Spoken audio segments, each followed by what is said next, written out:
Hey, and welcome to Matt and Jess TV. I am Matt Roast. And I'm Jessica Bun Bun. Welcome to our preview for The Handmaid's Tale Season 6, Episode 7. Mhm. This episode is titled Shattered, which, for another time this season, my immediate reaction is to go full Scooby-Doo and sit here and be like, ruh-roh, because it feels like something really bad is going to happen. But remember, I said this with the Janine episode 2, and she was fine, so...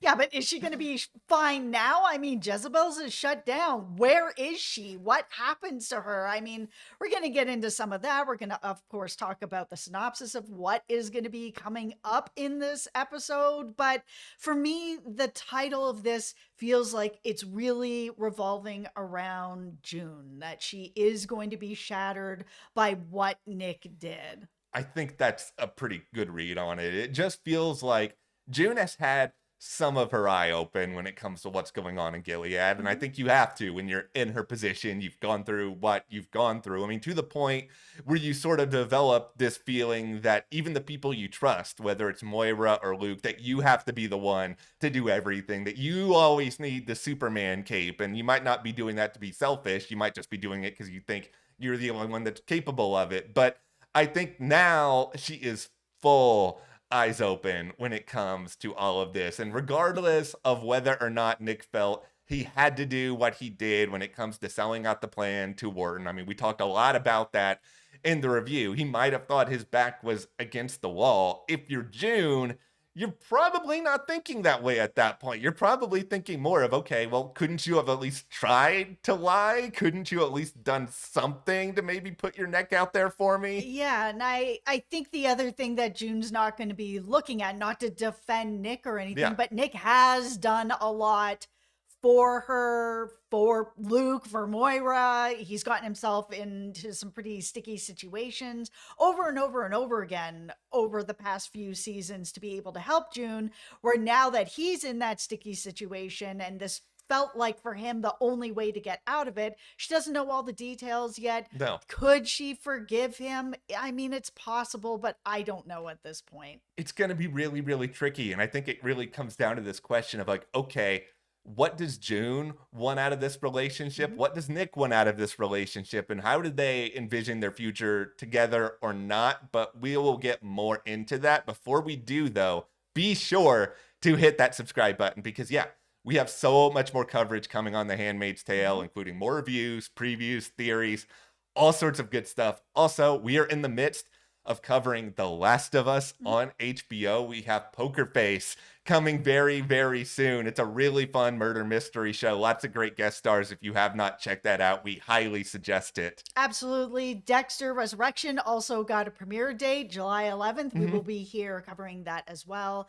And also, if you want to talk to us further about The Handmaid's Tale, we have discussions going on over at our Patreon. We'll leave a link for you below. Over there, we are covering Murderbot, which is on Apple TV Plus, Criminal Minds Evolution Season 3, which is on Paramount Plus. And that is the only place that you can get those reviews. So thank you so much to everyone who is joining us over on our Patreon. We appreciate it. Thank you, guys. We really do appreciate that so much. Okay, so for the first part of this synopsis, it is after a shocking revelation, June spirals. And for me, it feels like it's Nick. It's that she's learned that Nick betrayed her, told Wharton pretty much everything, not everything, obviously, or he'd be opening the closet being like, and I got you kind of thing. But I feel like that's what this is about. Yeah, and it's the thing that makes the most sense because she's always had the spot in her heart for him. And I think even though she might recognize that he's not in the easiest position at all, I think she has always felt like when the chips are down, he will do his best to choose her. And that's where I need to have a talk here with Nick, where I know you're fictional, I don't care. So Nick, what is it you really want out of your life? Because if you are saying that you want to run away with June to France and fulfill this whole romantic prophecy, and maybe you were just saying this because you knew you were probably going to be sold out at some point and you were just like, I got to get ahead of the game here. But if you really do want to be with June and you want to spend the rest of your life with June, at some point you are going to have to make some sort of larger move, and June is going to want to see you fight for her because this is who she is. And that's why it was always a little bit absurd, the idea that he would ask her to run away in the first place. Because if you really know June, you know she's never going to agree with that. Like, you have to actually see all of her and not this romanticized ideal of her. I understand that, it's very well possible that Luke and June may never really be in game because of everything they've gone through, these separate lives that they've lived, like all of that. But I at least feel like Luke understands what June really is fighting for and what June is willing to do to make that happen. Yeah, it's different for Nick because their child is safe, Yeah. where with Luke and June, their child is not safe. So I think for him, he can just be kind of like, yeah, let's run away together and we'll get our daughter and we'll go off and do whatever and go to Paris. But really, I think it was, I know I just sold out Mayday, but I didn't sell out June. And I think for him, when he walked into that situation with Wharton, he knew that June was in the car. And I think the way at that point, he knew that Wharton knew a lot more than he thought he did. He can't really lie about it anymore. Yeah. I'm just going to tell him everything, but I'm going to leave out June, that June's involved, that June's in my car. I'm going to still continue to protect June, but I don't really care about Mayday. I only care about June. So I don't care if I sell out Mayday as long as June gets out of this okay.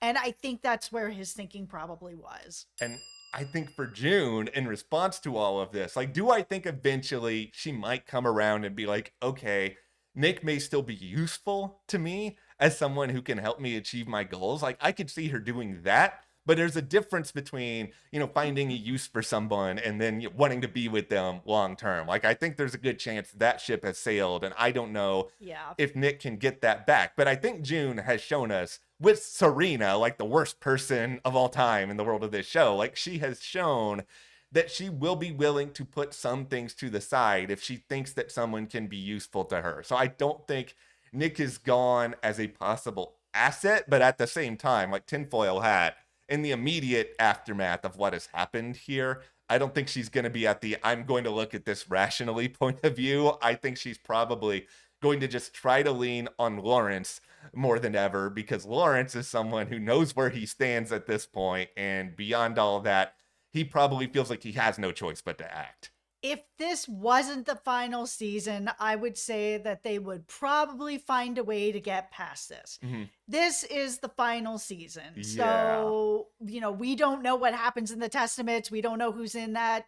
Thank you so much to everyone who has kept all of those details out of the comments. This has been like really great for us that you guys have done that for us. Yeah. So thank you very much. But we don't know where they're going in the future with this. But because this is the final season and we're going into episode 7, I feel like their relationship is over. And I hate saying that. Yeah, I do too. But I think June at this point just realizes I have to think first and foremost with Hannah in mind. I think Hannah is the number one priority. Yes. And even though she cares about Nick, it's obvious that she loves Nick or loved Nick or whatever else you want to say. I think she just realizes this is what I'm fighting for. And if you're not on board with that, if you're going to be a detriment to that in any way, I have to cut you loose unless I can circle back to a situation where you might be useful to me again, but the ball is going to be in Nick's court when it comes to all of this. Like, if Nick wants to actually find a way to help beyond just not directly selling out June, like you mentioned, he's going to be the one to actually try to find some way to orchestrate a plan or show his worth other than just doing one little thing. Now, the person that I think is really going to sell out June, this is just my tinfoil hat, I don't know, is Serena. Because the other part of this synopsis is that Serena is going to be planning for a prestigious future. So there's going to be a wedding coming up, supposedly. I mean, they're engaged, right? But she's planning for this future where she's going to be married to this high commander, and they're going to be more equal partners in her mind. She thinks that he's going to listen to her and everything is going to be great. He's come to her with all this information. Serena knows that June is in her closet. So she's got two options at this point. She can either open the closet and be like, look at what I have going on here. I'm also with you, which could go one of two ways. Warren could be like, oh, cool, you're harboring a fugitive.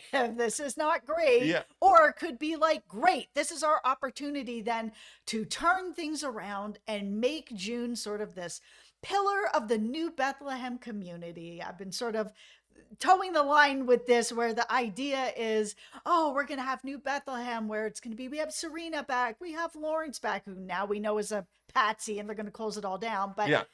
Serena doesn't know this yet. So the idea then, we got Rita back. If we could get June back, who, started this huge rebellion, and look at her. Now she's part of New Bethlehem and she's here willingly and everything is great. If June can come back, you guys can all come back. It's wonderful. That would be a really big feather, not only in Serena's cap, but also in Wharton's cap.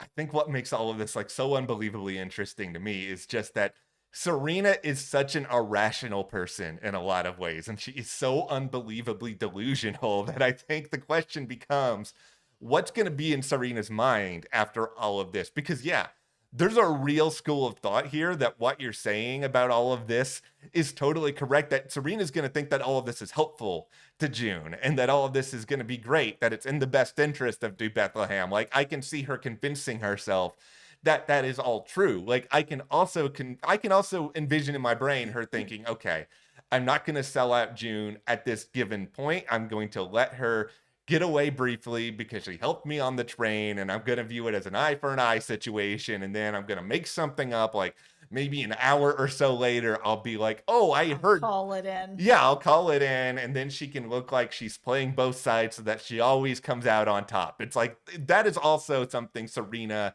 would very much be capable of doing. Now, I'll put on another tinfoil. I don't believe in redemption for Serena. Like, I've said that before, and I don't think that's possible. But do I still think that Serena can make better choices? Yes, I think there's a pretty clear distinction between the two. And I want to believe that because she has sort of seen and had this warning that, okay, do you really think that Wharton is different than Fred? Like, Fred wasn't always like he was later on. Like, are you convincing yourself? Because that scene has happened, and she has now seen just how firm Wharton may be when it comes to shutting down Jezebels and all of this other stuff.